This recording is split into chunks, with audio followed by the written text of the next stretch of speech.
Habari za sasa kabisa. Je, demokrasia iko hatarini Afrika Magharibi?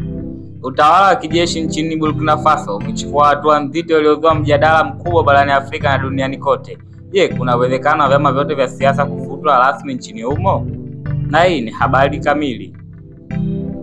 Utawala wa kijeshi nchini Burkina Faso umetangaza rasmi kuvunja vyama vyote vya siasa na kufuta sheria zilizokuwa zikisimamia uanzishwaji na uendeshaji wake, kufuatia amri mpya ya serikali iliyotolewa hivi karibuni. Akizungumza kuhusu uamuzi huo, waziri wa mamlaka za maeneo Emile Lebo amesema kuwa vyama vya siasa vilikiuka miongozo ya kisheria ya kuanzishwa na uendeshaji wake. Ameongeza kuwa baadhi ya vyama hivyo vilihusika katika kuchochea migawanyiko ya kijamii iliyohatarisha umoja wa taifa.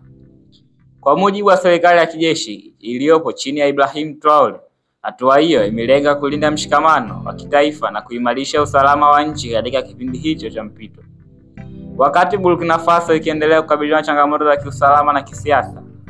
Hata hivyo, uamuzi huo umekosolewa vikali na wanaharakati wa haki za kibinadamu pamoja na wadau wa kidemokrasia. Wameonya kuwa kuvunjwa kwa vyama vya siasa ni pigo kubwa kwa uhuru wa raia na haki ya wananchi kushiriki katika siasa za nchi yao. Wadau hao wamesisitiza kuwa hatua hiyo inadhoofisha misingi ya kidemokrasia, inapunguza sauti za upinzani na inaweza kufungua mlango wa utawala wa mabavu usio wa uwajibikaji kwa wananchi.